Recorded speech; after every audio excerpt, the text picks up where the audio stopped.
जय राधे। नमस्कार बंधुरा, धर्मकथा चैनेले तुम्हारे अनेक अनेक स्वागत। आजकेर विषय कार्तिक पूजा। आमरा सबाई जानी विश्वकर्मा पूजार नय कार्तिक पूजाओ कार्तिक मासेर संक्रांतिते हये थाके एबं सेई संगे आमादेर मने अनेक प्रश्न आसे, यथा कार्तिक ठाकुरेर नाम कार्तिक केन हलो, बा कार्तिक ठाकुरेर सत्यि कि चिरकुमार नाकि तिनि विवाहित। ताछाड़ा कार्तिक ठाकुर की शुधुई सन्तान लाभेर आशाय पूजा करा हय ना अन्य कोनो उद्देश्य थाके नाकि आरो अन्य किछु आशा पूरণের জন্য আমরা এই कार्तिक ठाकुरকে पूजा करे थाकी। এই সব কিছুই প্রশ্ন আমরা এই ভিডিওতে আপনার সামনে আমি তুলে ধরার চেষ্টা করব। তাই আশা করব একটু ধৈর্য সহকারে ভিডিওটি শোনার অনুরোধ রইল। আমরা শুধু বঙ্গতেই कार्तिक পুজো করে থাকি তা কিন্তু নয়, আমাদের देशेर विभिन्न प्रान्ते विभिन्न जायगाय किन्तु कार्तिक ठाकुर पूजित हये थाके। ताछाड़ा आमादेर भगवान श्रीकृष्णेर जेमन 108टी नाम आछे, भगवान शिवेर जेमन अनेकगुली नाम आमरा जानी, सेरकम कार्तिक ठाकुरेरও विभिन्न जायगाय विभिन्न नामे प्रसिद्ध। ताछाड़ा कि नामे तिनि प्रसिद्ध एबं तार पेछनेও बेश किछु कारण थाके, तार किछु किछु जिनिस आपनादेर सामने आमि तुले धरब। कार्तिक ठाकुरेर अनेक नामे आमरा अभिहित करी बा आमादेर देशे प्रचलित आछे, जेमन कार्तिकासुत, अम्बिकेय, नमची, स्कंध, शिखिध्वज, अग्निज, बाहुलेय, कमचारितेय, सरोज, तारकार्य, विशाख, शरानन, गुह, षण्मातुर, कुमार, सौरसेन एवं देवसेनापति इत्यादि नामे किन्तु आमरा भगवान कार्तिकके किन्तु आमरा बोले थाकी। सेई संगे दक्षिण भारते मुरुगान नामे विशेषभावे पूजित हन आमादेर एई कार्तिक ठाकुर। ताछाड़ा तामिले सुब्राह्मण बा सुब्रह्मण नामे पूजित हन एई भगवान कार्तिक ठाकुर। ताछाड़ा दक्षिण भारतेर तामिलनाड़ु, श्रीलंका, सिंगापुर, मालয়েশিয়া और मरिशास अर्थात जेखाने जेखाने तामिल जातिर बसबास करें सेखाने सेखाने एई कार्तिक पूजा मुरुगान नामे पूजित हये थाके, कारण तादेर विश्वास এই মুরুগান দেবতা তাদের রক্ষাকর্তা। তাই তারা এই বিশ্বাস অনুসারে তারা কিন্তু ভগবান কার্তিকের পূজা করে থাকেন। তাছাড়া আমাদের পশ্চিমবঙ্গে হুগলি জেলার চুঁচুড়া, বাঁশবেড়িয়া, কাটোয়া এবং তার পার্শ্ববর্তী অঞ্চলে আমরা কিন্তু এই কার্তিক পূজাকে খুব ধুমধাম হতে দেখি। সেই সঙ্গে কার্তিক মাসের সংক্রান্তি তিথিতে ও কার্তিক মাসের শেষে এবং ভগবান কার্তিকের কার্তিকা নক্ষত্রে তার জন্ম হয় বলে অনেকে কার্তিকেয় বলে অভিহিত করেন। তাছাড়া আরও অনেক কারণ আছে যেগুলো আপনাদের সামনে আমরা তুলে ধরার চেষ্টা করব। কার্তিককে কেন চিরকুমার বলা হয় এবং দুর্গাপুত্র হিসেবে আমরা ময়ূরবাহন বাহন কার্তিককে চিনি। শিব ও পার্বতীর পুত্র কার্তিক বা কুমার কার্তিক হলেন যুদ্ধের দেবতা, তার 6টি মাথা।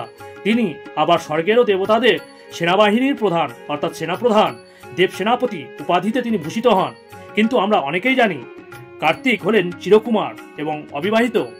আজও পাড়াঘরের বা পাড়াগাঁয়ে বহু মানুষ অবিবাহিত বা কোনো যুবক অবিবাহিত থাকলে আমরা কিন্তু ঠাট্টায় তাকে বলি আইবুড়ো কার্তিক বলে থাকি। কিন্তু কার্তিক কি সত্যি বিয়ে করেননি নাকি শুধু প্রচলিত মাত্র? দেবতাদের মধ্যে একমাত্র তাকে নিয়েই কেন এমন প্রচলিত হলো, চলুন জেনে নেওয়া যাক। কালিদাসের কুমার সম্ভব কাব্যে বলা হয়েছে তারকাসুরকে বধ করার উদ্দেশ্যে কার্তিকের জন্ম হয়। দৈবী বরে তারকাসুর কেবল শিব ও দুর্গার পুত্রের দ্বারাই বধ হতে পারে বলে এটি প্রচলিত আছে বা প্রচার করা হয়। কারণ বলা হয় এই তারকাসুর ব্রহ্মার বরে তিনি শক্তি লাভ করেছিলেন এবং তিনি ব্রহ্মার কাছে তিনি বর চেয়েছিলেন যে তিনি অমরত্ব, কিন্তু যেটা সম্ভব নয়। তার ক্ষেত্রে ব্রহ্মা বলেছিলেন যে তুমি অমরত্ব ছাড়া অন্য কিছু বর চাইতে পারো, তা আমি প্রদান করব। তখন তিনি ভাবলেন, সেই মুহূর্তে ভগবান শিব ধ্যানমগ্ন ছিলেন এবং তখন সতী দেহত্যাগ করেন এবং তখন তিনি ভাবলেন যে ভগবান শিব তিনি ধ্যানের রত থাকবেন আর কোনোদিন হয়তো বিবাহিত করবেন না। সেই কারণে তিনি বুদ্ধিমত্তা হিসাবে তিনি একটি বর প্রদান করলেন যে ভগবান শিবের পুত্র দ্বারাই তার যেন বধ হয়। এবং সেই বর শুনে ভগবান ব্রহ্মা তাকে সেই বর প্রদান করলেন। কিন্তু বিধাতার নিয়ম অন্য কিছু তার জন্য ছিল, বিধাতা কি তার জন্য ছিল সেটি আমরা জানব। দুর্গার পুত্র দ্বারা তিনি বধ হবেন এই আশা নিয়ে তিনি অজেয় মনে করলেন, নিজেকে অমর মনে করলেন। করার পরে তিনি দেবলোকে প্রবল সন্ত্রাস সৃষ্টি করতে শুরু করলেন, আক্রমণ করলেন এবং দেবতাদের অতিষ্ঠ করে তুললেন। সেই সঙ্গে দেবতারা একত্রিত হলেন, হয়ে নিজেরা পরামর্শ করলেন এবং মহামায়াকে আবাহন করলেন এবং মহামায়ার কাছে তারা অনুরোধ করলেন যে তিনি হিমালয়ের কন্যা পার্বতী রূপে জন্মগ্রহণ করতে, আর পার্বতী আবার শিবের মতো পুত্রলাভের আশায় ভগবান শিবের তপস্যায় তিনি রতি হলেন। এই সময় পার্বতী নির্জলা উপবাস পালন করলেন, একটি পাতাও তিনি মুখে দেননি, তাই পার্বতীর অপর নাম হল অপর্ণা। শিব পার্বতীর তপস্যায় সন্তুষ্ট হলেন। ইতিমধ্যে দেবতাদের পরিকল্পনা অনুযায়ী শিবের ধ্যানভঙ্গ হওয়ায় এবং সেই সঙ্গে কামদেবের ছোড়া পঞ্চবাণে শিবের মধ্যে কাম জাগ্রত হয় এবং পার্বতীর সঙ্গে তিনি মিলিত হন। শিব ও শক্তিরূপিণী পার্বতীর মিলনের ফলে এক ভীষণ তেজোদীপ্ত অগ্নিপিণ্ডের উৎপত্তি ঘটে, যা তেজ তিনি মা পার্বতী সহ্য করতে না পেরে তিনি অগ্নিদেবকে প্রদান করেন এবং স্বয়ং অগ্নিদেবও সেই তাপ সহ্য না করতে পেরে তিনি গঙ্গায় নিক্ষেপ করলেন এবং সেই সঙ্গে গঙ্গার জল উত্তপ্ত হয়ে যায় এবং সেই তেজ মা গঙ্গাও তিনি সহ্য করতে পারলেন না। সেই সহ্য করতে না পেরে তিনি বনের মধ্যে তিনি 6 জন কৃত্তিকার গর্ভে তিনি ভাগ করে দিলেন এবং এই কৃত্তিকার কেউ ছিল না, 6 ঋষির ধর্মপত্নী ছিলেন। এর ফলে 6 মাথা বিশিষ্ট কার্তিকের জন্ম হয় এবং দেব সেনাপতিতে তিনি নিযুক্ত হন এবং এই কৃত্তিকার গর্ভেই জন্ম হয় বলে, তাছাড়া কৃত্তিকা নক্ষত্রে জন্ম হয় বলে ওনার নাম হয় কার্তিক। এবং তিনি 6 দিন ধরে প্রবল যুদ্ধে লিপ্ত হন সেই তারকাসুরের সঙ্গে এবং 6 দিন যুদ্ধ করার পর তারকাসুরকে তিনি বধ করেন। যদিও এই কাহিনী বিশেষ বিশেষ রূপভেদ আছে এবং মতভেদ আছে। কার্তিকার গর্ভে জন্ম হয় বলে তার নাম হয় কার্তিক। স্কন্ধ পুরাণে কার্তিকের বিস্তারিত বর্ণনা পাওয়া যায়। মহাভারতের কাহিনীতেও কার্তিকের স্কন্ধ নামেই অভিহিত করা হয়েছে। যে 6 জন কৃত্তিকার কাছে তিনি লালিত পালিত হয়েছিলেন তারা ছিলেন ঋষিপত্নী এবং কার্তিকাদের সঙ্গে পরপুরুষের সম্পর্ক আছে বলে ঋষিরা সন্দেহ করে তাদের তাড়িয়ে দেন এবং মায়ের সম্মান অর্জনের জন্য কার্তিক অনূর্ধ্ব 16 বছর বয়সে ছেলে মেয়েদের নানাবিধ অনিষ্ট করতে বলেন এবং অপদেবতাদের গর্ভে ভ্রূণ নষ্ট করার আদেশ দেন। এমতাবস্থায় সন্তানাদি না হওয়ার শোকের জর্জরিত হয়ে পড়েন মর্তবাসী এবং এই সময়ে কার্তিক মাসে কার্তিকা নক্ষত্রে এই কার্তিক পূজা করে থাকেন সন্তান বা পুত্র সন্তান প্রাপ্তির হিসাবে। সেই থেকেই প্রচলিত হয়ে আসছে এই কার্তিক পূজা। সন্তান কামনা এবং সন্তানের মঙ্গল প্রার্থনার হিসাবে কার্তিকের সেই থেকেই ঘরে ঘরে পূজিত হয়ে ওঠেন।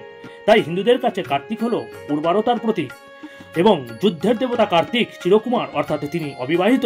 একথা আমরা অনেকেই শুনেছি। অনেকের মনে করেন যে এই কারণেই তাকে কুমার কার্তিক বলে ডাকা হয়, কিন্তু বিভিন্ন পুরাণের ব্যাখ্যা অনুযায়ী বলা হয় কুমার শব্দের মধ্যে বিশ্লেষণ করলে পাওয়া যায় কু কথার অর্থ হলো খারাপ আর মার কথার অর্থ হলো সৌন্দর্য, অর্থাৎ এই কুমারের অর্থ হলো স্কন্ধর্প কান্তি, অর্থাৎ অবিবাহিত নয়।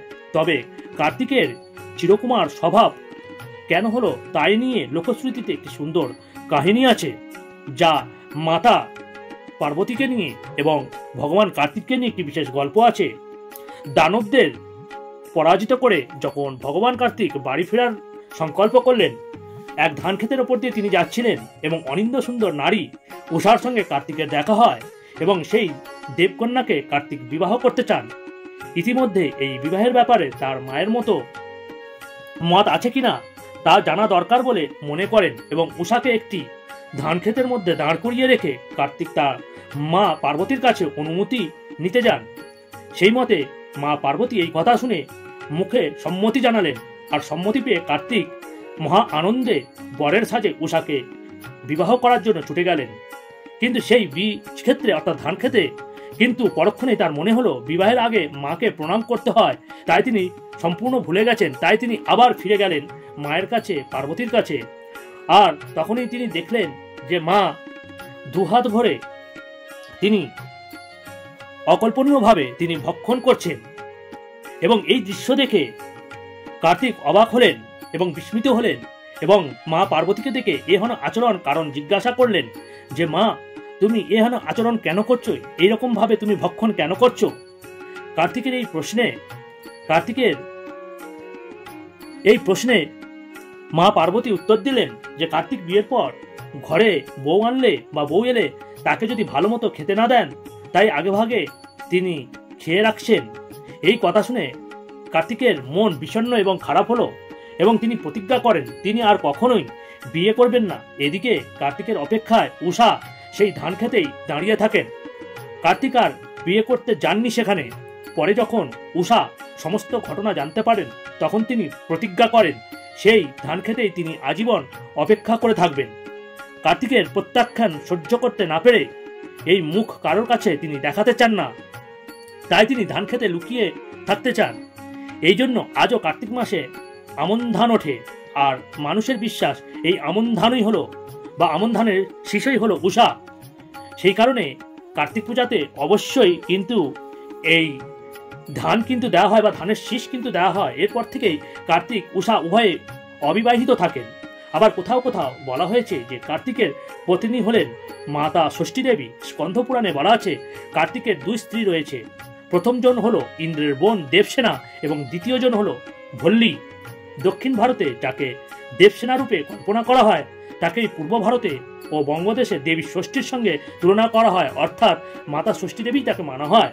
কার্তিকের স্ত্রী ষষ্ঠী দেবী জন্মসূত্র দেবী এবং অন্যদিকে কার্তিকের যোদ্ধা মনোভাবের কারণে বলিষ্ঠ ও সুন্দর সন্তান পাবার আশায় কার্তিক পূজিত হন এবং সন্তানহীনতা দম্পতিরা এই কার্তিক মাসে এই কার্তিক পূজা করে থাকেন।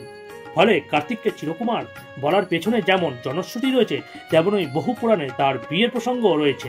তাই কার্তিকের কৌমার্য নিয়ে হিন্দু ও ধর্মাবলম্বীদের মধ্যে দ্বিমত থাকবে। এবার আসি, শুধু সন্তান লাভের জন্য কার্তিক পুজো কিন্তু করা হয় না।